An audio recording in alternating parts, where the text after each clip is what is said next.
Option trading की इस video में हम बात करने वाले हैं वॉल्यूम के बारे में। वॉल्यूम मतलब टोटल ट्रेडेड वॉल्यूम, जो ऑप्शन चेन का एक मेट्रिक है, इसके बारे में आज हम जानने वाले हैं। तो जैसा कि आप इसमें देख सकते हैं कि buy plus sell equal to one volume. इसका मतलब ये हुआ कि जब मार्केट में एक बाइंग और एक सेलिंग होता है तो एक वॉल्यूम बनता है। मतलब ये हुआ कि जब कोई मार्केट में कोई बायर होता है, जब वो एक कॉन्ट्रैक्ट को ख़रीदता है और दूसरी तरफ जब एक सेलर कॉन्ट्रैक्ट को सेल करता है, जब दोनों का कॉम्बिनेशन हो जाता है, मतलब एग्जीक्यूट हो जाता है, सेलर का सेल हो जाता है और बायर का बाय हो जाता है, तो वहाँ पे एक वॉल्यूम बनता है। नीचे देखेंगे जैसे one buyer plus one seller equal to one volume.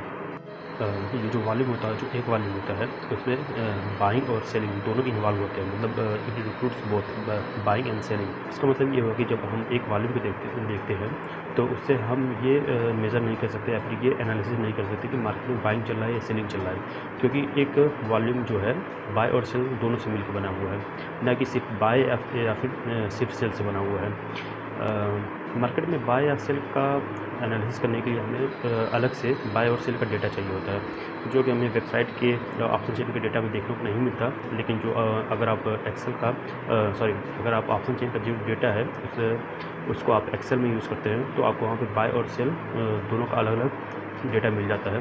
तो आप वहाँ से दोनों का अलग अलग वॉल्यूम अलग एनालिसिस कर सकते हैं। वहाँ पे आपको तीनों अलग अलग मिल जाते हैं, वॉल्यूम का भी अलग मिल जाता है, बाय और सेल क्वांटिटी का भी डेटा आपको अलग अलग मिल जाता है। तो कहने का मतलब ये है कि सिर्फ आप वॉल्यूम को मत देखिए, क्योंकि वॉल्यूम में आपको पता नहीं कि बाइंग है या सेलिंग चल रहा है, क्योंकि इसमें दोनों है, बाइंग और सेलिंग दोनों है।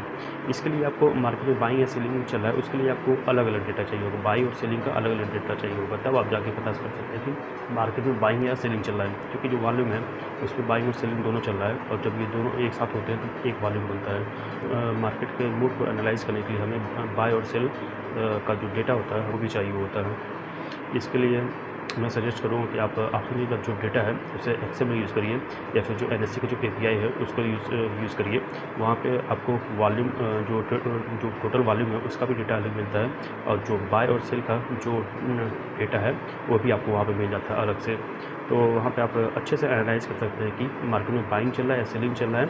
और अगर आप सिर्फ वॉल्यूम को भी देखना चाहेंगे तो वहाँ पर भी आपको सेपरेट डेटा मिल जाता है।